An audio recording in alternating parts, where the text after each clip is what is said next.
Hey everybody, I'm Corey Reed and welcome to the first season of Storytime Day and Night. Today I have three newest books on my tablet today, and they are If I Had a Car by Mike WINN,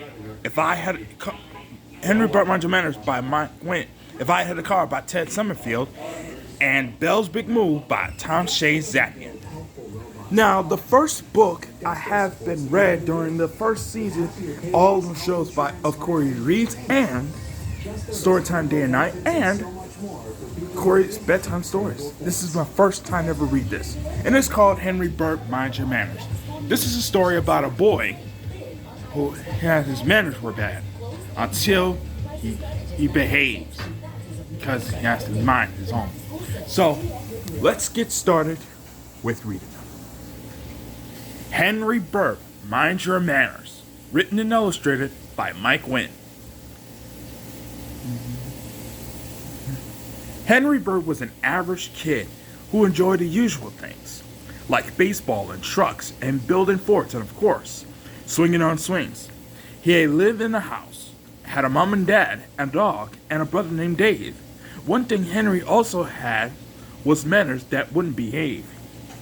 Henry's manners got him in trouble, always got him in trouble, by blowing in his milk and making it bubble. They would not let him take a bath. They would not let him comb his hair. They would not let him brush his teeth or change his underwear. Mind your manners, Henry's mother would say, or you will not go out to play. Henry would be sad while he stayed inside, and for a little while his bad manners would hide. But sooner than later, without a doubt, those bad manners will come back out. At school, Henry's manners were naughty too. They cut in line and ate the glue. They whistled in class and ran in the halls. They didn't raise their hand and they colored on the walls. They burped, they screamed, they pointed and they spit. They stared, they slobbered, they were messy and they hit. They picked his nose, his ears, his rear. Oh my, oh dear. Once again, Henry would be sad. He didn't know why his manners were bad. He tried and tried to figure out, but those bad manners kept lurking about. Henry's friends even thought that his manners were wrong. They didn't play with Henry if his bad manners came along.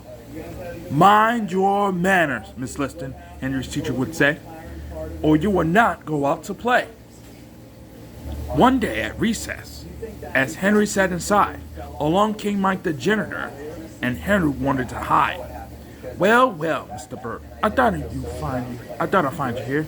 You were misbehaving every day this year.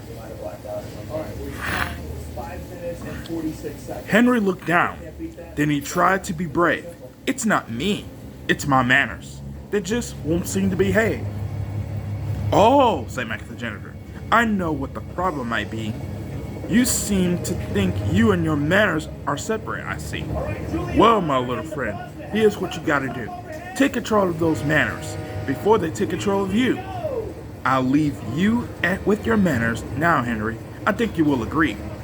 You just tell those manners you're not the boss of me. Henry sat and thought a while and decided he'd give it a try. He almost let out a nasty burp, but replaced it with a sigh. He then stood up to finish his day, and instead of running down the hall, he walked the entire way. He raised his hand and held the door. He said, yes, please, and no thank you more. His mother noticed, and his teacher did too. His friends all asked him to play along, so Henry wasn't so blue. My, what fine manners you have, they all said.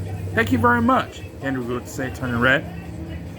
So Henry and his manners, which as you know are one, continue being well behaved and having lots of fun. The end. That was an amazing book, and I hope you're going to be recommended to your child with reading this one. And this is only the beginning.